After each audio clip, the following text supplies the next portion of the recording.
Les réseaux sociaux devenus hors contrôle auraient un impact majeur sur notre niveau d'anxiété. Tout se fait sur le téléphone. Je veux dire que les réseaux sociaux, ça bloque ça. Ça enlève la créativité. Vraiment accro à mon téléphone.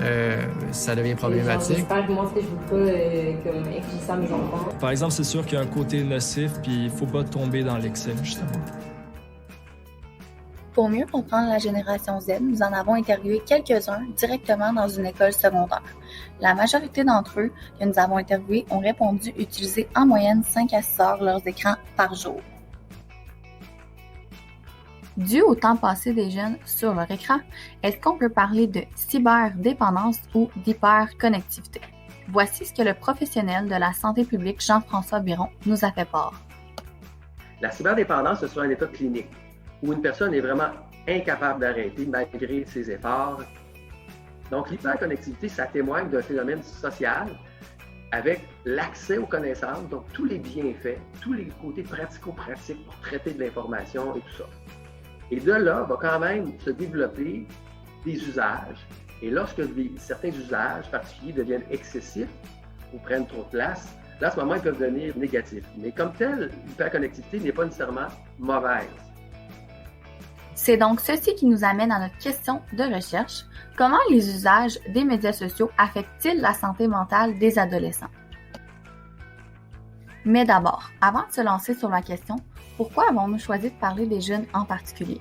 Voici ce que le professionnel Jean-François Biron nous a fait part. Le développement justement les traits de caractère qui sont quand même en train de s'ancrer. Donc, on est plus dans aussi l'identité. On est dans la relation à mon identité. On fait des essais. On est à l'époque, chez les garçons, beaucoup de la prise de risque aussi. C'est donc à ce moment qu'on en vient aux aspects négatifs liés à l'usage des réseaux sociaux.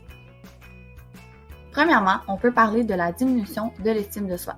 Prenons l'exemple d'Instagram. Les jeunes sont en recherche de validation de soi par rapport à soi-même ou avec d'autres personnes. Que ce soit par la recherche de likes, de commentaires, de followers, etc., ils cadrent une présentation de soi médiatisée, bref, un idéal. Par exemple, je vais comparer une fois mes Instagram à moi versus mes amis garçons, qui eux, ça va être la bouffe des autos. Moi, ça va être juste des filles en bikini ou des filles qui courent, qui sont super belles. Puis moi, tu sais, je me dis, genre, c'est sûr que ça peut pas vraiment être bon pour moi de me comparer constamment à des images qui sont inatteignables. Deuxièmement, avec tout le temps passé sur leurs écrans, les jeunes ont de la difficulté à s'arrêter et donc vont repousser leurs heures de sommeil pour être sur leur écran plus longtemps. Malheureusement, ceux-ci ressentent davantage les effets de la lumière bleue parce que leurs yeux ne la filtrent pas aussi bien que ceux des adultes. En effet, les écrans produisent une lumière bleue qui va retarder l'endormissement.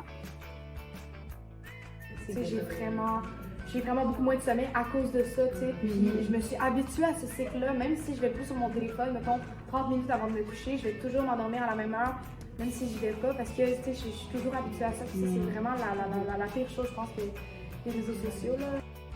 Finalement, l'isolement ainsi que la diminution des compétences sociales. On ressent un isolement chez les jeunes qui laisse une plus grande importance à la vie en ligne plutôt qu'hors ligne. Cet isolement mène à la diminution des compétences sociales ainsi qu'à des difficultés scolaires ou professionnelles. Cette surexposition peut donc mener à l'anxiété.